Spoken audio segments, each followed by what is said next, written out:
نماز کا اصل مطلب کیا ہو سکتا ہے؟ چلیں آج ایک بہت ہی پیاری سی کہانی کے ذریعے اس سوال کا جواب ڈھونڈنے کی کوشش کرتے ہیں۔ یہ کہانی ہے ایک بچے اور اس کے والد کی، جو ہمیں عبادت کی ایک بالکل نئی روشنی دکھاتی ہے۔ نماز انسان کے دل کو روشن کرتی ہے، جیسے سورج اندھیری رات کو روشن کرتا ہے۔ سوچئے، ایک والد اپنے بیٹے حمزہ سے یہ بات کہہ رہا ہے، اور بس یہیں سے ہماری کہانی کا آغاز ہوتا ہے۔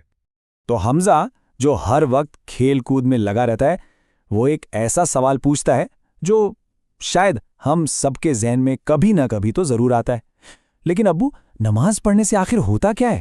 یہ سادہ سا سوال ہی دراصل اس کہانی کا دل ہے۔ اور ان کے والد کا جواب بہت ہی سادہ لیکن اتنا ہی گہرا ہے۔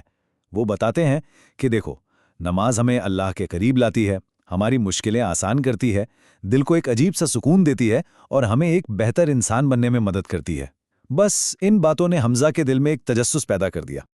اور پھر کہانی میں ایک بہت ہی اہم موڑ آتا ہے۔ اسی رات حمزہ نے سوچا، کیوں نہ میں بھی نماز پڑھ کر دیکھوں، آخر کیسا لگتا ہے۔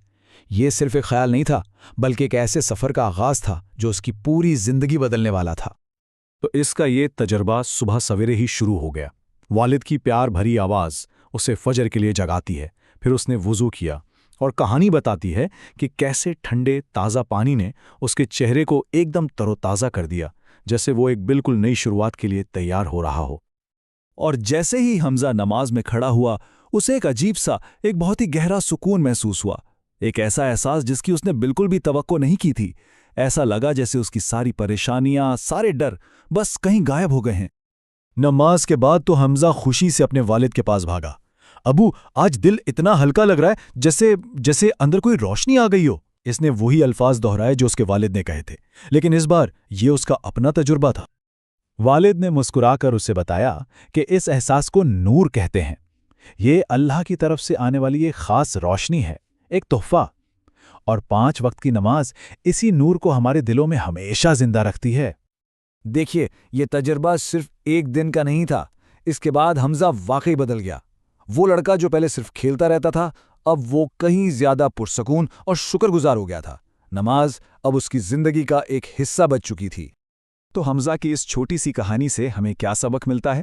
یہی کہ نماز صرف ایک رسم نہیں، بلکہ یہ ہمارے لیے روشنی، سکون، برکت اور ہاں، اللہ کی حفاظت کا ایک ذریعہ ہے۔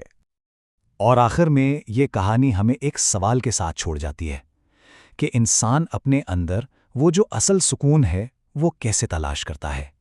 حمزہ کو تو اس کا جواب نماز میں مل گیا۔ شاید اصل سکون کا راستہ اسی روحانی تعلق میں ہی چھپا ہے۔